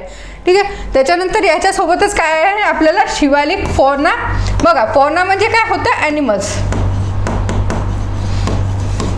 आणि फ्लोरा म्हणजे काय होतं प्लांट्स. ठीक आहे. तर आपल्याला काय करायचं आहे शिवालिक मधला फोना शिकायचा आहे. शिवालिक मधले जे ॲनिमल्स आहेत त्यांच्याबद्दल माहिती घ्यायची आहे आणि गोंडवाना मधला जे काही प्लांट्स किंवा व्हेजिटेशन आहे त्याची जे काही त्याचे जे अवशेष असतील किंवा मग जे काही फॉसिल्स असतील त्याची माहिती घ्यायची आहे. ठीक आहे. आणि त्याचं इम्पॉर्टन्स काय आहे आपल्यासाठी का परत ते आपल्याला शिकायचं आहे. त्याचं इव्होल्युशन कसं होत गेलं. बघा गोंडवाना लँड जी आहे म्हणजे खूप मोठा कॉन्टिनेंट होता गोंडवाना लँड जो आहे तो. तर तिथे कसं कसं प्लांट व्हेजिटेशन कसं इव्हॉल्व होत गेलं आणि त्याचं मग नंतर ते जे व्हेजिटेशन आहे त्यांनी वेगवेगळ्या लाईफला कसं सपोर्ट केला आणि त्यांचं मग प्राण्यांचं त्याच्यानुसार कसं इव्हॉल्युशन होत गेलं. सोबतच तिथले जे काही सगळं जिओलॉजिकल जे स्ट्रक्चर होतं. ठीक आहे. तर तिथलं जे आतले जे काही हे असेल मॅग्मा वगैरे असेल ह्याच्यामुळे तिथल्या लँडफॉर्म किंवा मग तिथली जे सॉईल आहे किंवा मग तिथल्या बाकीचे व्हेजिटेशन वगैरे यांच्यावर त्याचा असर कसा झाला आणि ह्या व्हेजिटेशनचा जे आहे तिथल्या सॉईल फॉर्मेशन वगैरे ह्या गोष्टींवर कसा असर झाला हे सगळं आपण इथे पाहणार आहे. ठीक आहे. आणि शिवालिकमधला फोना का पाहायचा आपल्याला तर शिवालिक जे आहे हा रिसेंट थोडंसं हे आहे स्ट्रक्चर आहे. ठीक आहे. तर हिमालयाज रिसेंटली बनलेले आहे आणि त्याच्यानंतर जे प्लेन्स आहे गंगॅटिक प्लेन्स वगैरे आहे ते त्याच्याही नंतर बनलेलं खूप यंग जे स्ट्रक्चर्स आहेत ते. तर तिथे जे काही फोना जो काही हे आहे फोना जो आहे इव्हॉल्व झालेला आहे तो थोडा युनिक आहे. तर त्याच्यामुळे तिथे जे सेडिमेंटरी जे काही हे असेल अल्युवियल ज्या काही हे असतील आणि सेडिमेंटरी रॉक्स जे असतील याच्यामध्ये जे काही नवीन इव्हॉल्व झालेल्या ज्या काही जे प्राणी वगैरे असतील यांचे अवशेष जे तिथे सापडत असतील तर त्यांचा वेगळा स्टडी करणार आहे आपण. आणि त्याच्यामध्ये जे गोंडवाना लँडचे जे काही फॉसिल्स असतील याच्या आणि शिवालिकमधल्या फॉसिल्समध्ये जो आहे तो बऱ्यापैकी फरक असेल म्हणून आपल्याला तो पर्टिक्युलरली तो जो टॉपिक आहे एक वेगळा शिकायचा आहे शिवालिक फोना म्हणून. ठीक आहे.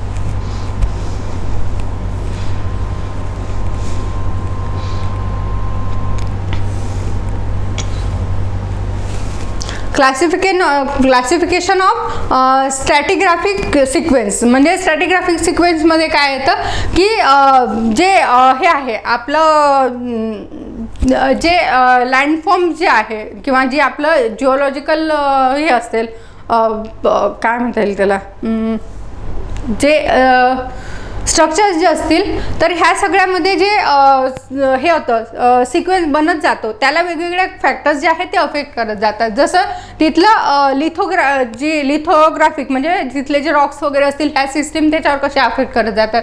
बायोलॉजी तिथली कशी हे होत जाते. ठीक आहे. नंतर टाईमनुसार त्याच्यामध्ये कसे हे फरक पडत जातो आणि तिथला मॅग्मा वगैरे जो आहे त्या सगळ्या गोष्टींचा त्याच्यावर कसा हे होतं फरक पडत जातो. ठीक आहे. आणि त्यांचे इंटर रिलेशनशिप कसे म्हणजे हे ॲट अ टाईम वर्क करत असतात त्याच्यामुळे ते कुठला फॅक्टर कसा त्याच्याशी इंटरॅक्ट करेल ह्या सगळ्या गोष्टी आपण शिकणार आहे. ठीक आहे. याच्यामध्ये काय आहे distribution and classification of pre Cambrian rocks of India.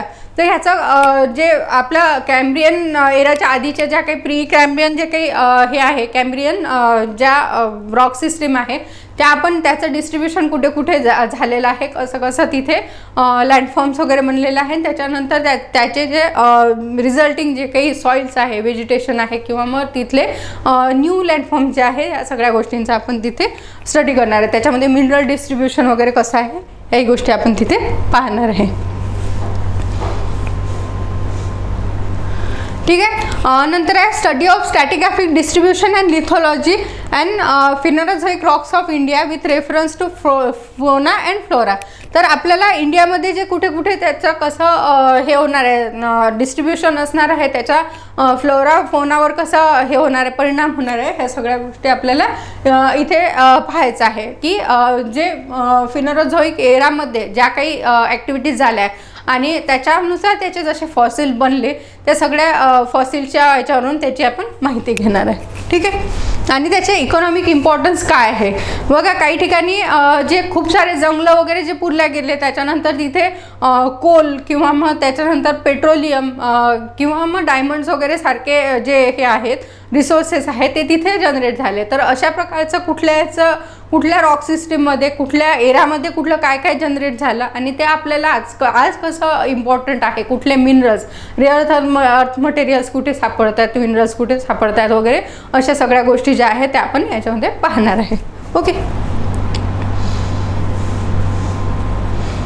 Major boundary problems बघा काय आहे की जेव्हा आपण ह्या सिस्टीम जेव्हा बघत असतो तर काही ठिकाणी काय होतं की जे कॅम्ब्रियन प्री कॅम्ब्रियन ज्या रॉक सिस्टीम्स वगैरे आहेत तर ह्या आपण शिकत असताना यांच्या कधी कधी बाउंड्रीज ज्या आहेत त्या एकदम स्टार्क डिफरन्स असतो. आपल्याला लक्षात येऊन जातं की हा कॅम्ब्रियन एरामधला रॉक आहे, हा प्री कॅम्ब्रियन एरामधला आहे किंवा हा रिसेंट आहे. ठीक आहे. टर्शरी पिरियडमधला आहे वगैरे असं हे सगळं आपल्याला समजत असतं.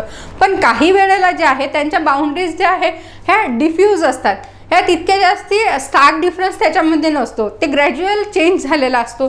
त्याच्यामुळे ते कळत नाही की हा कुठल्या एरामध्ये मोडता येईल. ठीक आहे. त्याच्यामुळे तिथले असलेले फॉसिल्स किंवा तिथले रिसोर्सेस जे आहे किंवा तिथं जे झालेलं डिफॉर्मेशन वगैरे आहे हे कुठल्या एरामध्ये झालेलं असेल हे ते त्याच्यामध्ये समजायचं. एरा किंवा पिरियड जो आहे टाईम पिरियड तो कळत नाही की कधी झालेला आहे. ठीक आहे. तर असे जे काही हे असतात प्रॉब्लेम असतात तर त्याला आपण म्हणतो मेजर बाउंड्री प्रॉब्लेम्स. तर बाउंड्री जे आहे ते क्लिअर नसल्यामुळे होणारे प्रॉब्लेम हे कुठे कुठे होतं, कॅम्ब्रियन प्री कॅम्ब्रियनमध्ये होतं, पर्मियन आणि ट्रायसिकमध्ये होतं, क्रेटेशियस आणि टर्शरीमध्ये होतं, प्लायोसिन आणि पेलिस्टोसिनमध्ये होतं.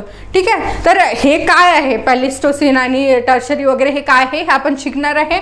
ठीक आहे. आपण अर्थचं इव्होल्युशन झाल्यानंतर आपण जिओलॉजिकल टाईम स्केलसुद्धा शिकणार आहे. त्याच्यामुळे आपल्याला हे जे काही जो आपले जिओलॉजिकल स्केल जे आपण वापरतो ह्याच्यामधले जे एरा आहे, इओन आहे, ठीक आहे, त्याच्यानंतर पिरियड्स आहे, ह्या सगळ्या गोष्टी आपण हळूहळू जी आहे टर्मिनॉलॉजी ही ॲक्वायर करणार आहे. ठीक आहे. त्याच्यामुळे याचं खूप बर्डन घेऊ नका की हे मला कसं लक्षात राहील. जेव्हा आपण टाईम स्केल शिकणार आहे तर त्याच्याबरोबर आपल्याला ह्या एरा आणि यांचं जे एक जो ढोबळ एक टाईम असतो की किती वर्ष एका एरियामध्ये होते किंवा एका पिरियडमध्ये होते हे सुद्धा आपण पाहणार आहे. आणि त्याच्यामध्ये लाईफ आणि आपले जे काही रॉक्स आहे याचं इव्होल्युशन कसं कसं होत गेलं हे सुद्धा आपण पाहत राहणार. ओके. नेक्स्ट आता बघा स्टडी ऑफ क्लायमॅटिक कंडिशन, पॅलिओग्राफी, त्याच्यानंतर igneous activity in Indian subcontinent in geological past. तर पॅलिओजिओग्राफी काय असतं माहिती आहे का. पॅलिओ म्हणजे काय आहे की ओल्ड जिनेसिस जे काही कडे जाणारं जे आहे एन्शियंट याचा स्टडी करणं. तर पॅलिओजिओग्राफी म्हणजे काय आहे की आधी काय झालेलं आहे, एन्शियंट टाईममध्ये काय झालेलं आहे, त्याचा जिओग्राफिकमध्ये काय जे काही चेंजेस झालेले आहेत. ठीक आहे. आधी कसं होतं आणि आता कसं आहे हा सगळा जिओग्राफीचा जो स्टडी असतो त्याला पॅलिओजिओग्राफी म्हणतो. ठीक आहे. आणि ह्या सगळ्या आपण तेव्हाच्या क्लायमॅटिक कंडिशन कशा होत्या, त्याच्यानंतर तिथे जी त्याची हिस्टॉरिकल इव्होल्युशन जे आहे ते सगळं कसं झालं, त्यानंतर तिथे इग्नियस ॲक्टिव्हिटीज म्हणजे लावाचे वगैरे ज्या काही हे झालं, मॅग्मा कुलिंग जे वगैरे झालं. ठीक आहे. ह्या सगळ्या गोष्टी ज्या बनल्या इंडियन सबकॉन्टिनेंटमध्ये ते सगळं आपण शिकणार आहे. जिओलॉजिकल पास्टमध्ये झालेले जे काही गोष्टी असतील ते. ठीक आहे. त्याच्यामध्ये काय येऊ शकतं, डेक्कन ट्रॅप्स आपला जो काही महाराष्ट्राचा मेजर पार्ट जो आहे तो बनलेला आहे याच्यामधून. ठीक आहे. त्याच्यानंतर मग तिथली माती कशी त्या डेक्कन ट्रॅपमुळे कशी वेगळी बनलेली आहे, त्याचे फीचर्स कसे वेगळे आहे, ह्या सगळ्या गोष्टी आपण इथे पाहणार आहे. ठीक आहे. त्याच्यानंतर टेक्टॉनिक फ्रेमवर्क ऑफ इंडिया. बघा आपल्या इथे टेक्टॉनिक ॲक्टिव्हिटीज ज्या काही हे होत असतात त्याच्यानुसार आपले 3 पार्ट पडलेले आहे. एक तर आपला जो वरचा हे आहे शिवालिक वारा आहे किंवा हिमालयन वाला हे आहे, गंगेटिक प्लेन आहे, त्याच्यानंतर आपलं जे मिडल जो काही हे असेल डेक्कन प्लॅटू वगैरेवाला प्लॅटू जो एरिया आहे तो, ठीक आहे, असे जे काही आपले हे पार्ट्स आहे त्याला आपण प्लेट थेअरीच्या याच्यामध्ये वेगवेगळ्या ह्याच्यामध्ये शिकू शकतो, ठीक आहे. मग टेक्टॉनिक फ्रेमवर्क जे आपला कसं बनलेलं आहे ह्या सगळ्या गोष्टी आपल्या ह्याच्यामध्ये येतील, ठीक आहे. ओके, तर हे झालेलं आहे. आणि आता आपला अर्धा सिलेबस जो आहे तो आपण पाहिलेला आहे. हा तुम्ही माझं रेकमेंडेशन असेल की तुम्ही हाताने लिहा, त्याला व्यवस्थित परत वाचा आणि ज्या काही टर्मिनॉलॉजीज आहे फक्त ह्या गुगल सर्च करा. आणि जर काही कळत नसेल तर टेन्शन घेऊ नका, फक्त ह्या टर्मिनॉलॉजीज तुमच्या डोळ्यासमोरून जर जात राहिल्या तर हळूहळू जेव्हा शिकवताना हे येतील तर ते खूप इझिली तुम्ही ॲक्वायर करू शकता. त्याच्याबद्दलचं जे नॉलेज जे आहे ते खूप लवकर तुम्हाला येऊन जाईल, ठीक आहे. तर तुम्ही हँड रिटन जर तुमचा सिलेबस जर बनवला तर ते कधीही बेस्ट असेल. जर तुम्ही प्रिंट काढून आणल्यापेक्षा, प्रिंट काढून लिहाल त्याच्यापेक्षा एखादं रफ पेज घ्या किंवा ब्लँक पेज घ्या, त्याच्यावर तुमच्या हाताने जो सिलेबस आहे तो लिहा. म्हणजे तुम्ही प्रत्येक शब्द तुमच्या हाताने लिहिलेला असेल, तुमच्या डोळ्याखालून गेलेला असेल तर तो तुम्हाला पाठ होईल, ठीक आहे. याचे थोडेसे जी वोकॅब्युलरी आहे ती जास्ती टेक्निकल आहे, जास्ती वास्ट आहे, त्याच्यामुळे ह्याच्यावर मेहनत घेणं आपल्याला गरजेचं आहे, ठीक आहे. तुम्ही जितकं जास्ती लिहाल, कारण लिहिण्याची परीक्षा आहे, तुमचे जर स्पेलिंग्स व्यवस्थित असतील, ठीक आहे, तुम्हाला जर पर्टिक्युलर त्या टॉपिकची जी डेफिनेशन आहे ती जर व्यवस्थित येत असेल आणि त्याच्याशी रिलेटेड डायग्राम्स वगैरे असतील आणि त्याच्याशी रिलेटेड जे मिनरल्स असतील किंवा टाईम स्केल असेल, ह्या गोष्टी जर तुम्ही व्यवस्थित लक्षात ठेवल्या तर इतरांपेक्षा मार्क मिळवण्यासाठी तुमचं जे काही हे असेल ते जास्त प्रोबॅबिलिटी वाढेल, ठीक आहे. तर हे सगळे जे काही टेक्निकल गोष्टी आहे ह्या मिस आउट करू नका. याच्यासाठी तुम्हाला एकच वे आहे की ज्याही गोष्टी तुम्ही नवीन शिकाल, नवीन तुम्हाला दिसेल ती गोष्ट तितक्या लवकर त्याला पाठ करून घ्या किंवा लिहून पहा किंवा मग त्याचं तुमच्या याच्या नोट्समध्ये जे आहे ॲडिशन करत राहा. ओके, आता याचा नेक्स्ट पार्ट आपण लवकरच घेऊन येऊयात. आणि त्याच्यानंतर जे आहे आपण हाच सिलेबस शॉर्टमध्ये फक्त आपण याला शफल कसं करणार आहे, आपल्या शिकण्यासाठी याला कसं परत रिअरेंज करून आपण सुरुवात कशी करणार आहे हे सगळं आपण थर्ड लेक्चरमध्ये पाहणार. Okay, thank you.